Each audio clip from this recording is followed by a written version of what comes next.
പാടി ഉറക്ക് ചേച്ചിയേ. എടാ ഒരു വാക്കിട്.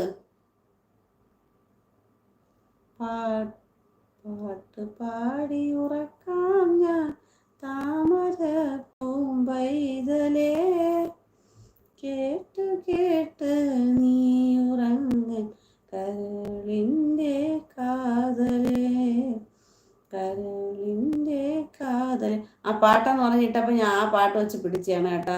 Hi Balakrishnan, welcome. MD വേൾഡിലേക്ക് സ്വാഗതം. എൻ്റെ ലൈവിലോട്ട് വെൽക്കം ചെയ്യുന്നു. ലൈക്ക് ഇടണേ പ്ലീസ്. പുതിയതായിട്ട് വന്ന കൂട്ടുകാരൊക്കെ 3-4 ഷോർട്സ് കണ്ട് ചാനലൊന്ന് സബ് ചെയ്യണേ. വിനോദ് ചോദിക്കുന്ന ഉറക്കമില്ലെന്ന്. വിനോദേ, ഞാൻ ഇപ്പോൾ പോയി ഉറങ്ങും. ഒരു 100 ലൈക്കായാൽ ഞാൻ ഇപ്പോൾ പോയി കിടന്ന് ഉറങ്ങും. പക്ഷെ എന്ത് ചെയ്യാൻ, വരുന്നവർ ലൈക്ക് ഇടാൻ മറന്നു പോകുന്നു. അതാണ് എനിക്ക് പോയി കിടന്ന് ഉറങ്ങാൻ പറ്റാത്തത്. Hi smart, welcome. MD വേൾഡിലേക്ക് സ്വാഗതം. എൻ്റെ ലൈവിലോട്ട് വെൽക്കം ചെയ്യുന്നു. സ്മാർട്ടേ, ഫുഡൊക്കെ കഴിച്ചാ? വിനോദേ, ഫുഡ് കഴിച്ചാ? എന്താണ് വിശേഷം? ഓരോരുത്തരും ലൈവ് വരുന്നു, നോട്ടി വരുമ്പോൾ കണ്ണിങ്ങനെ മേലോട്ട് പോകുന്നു, താഴോട്ട് വരുന്നു. Hi, hello, welcome welcome. MD വേൾഡിലേക്ക് സ്വാഗതം. എൻ്റെ ലൈവിലോട്ട് വെൽക്കം ചെയ്യുന്നു. ആരെങ്കിലുമൊക്കെ ഉണ്ടെങ്കിൽ പ്ലീസ് കടന്നു വരൂ, ഓടി വരൂ, ചാടി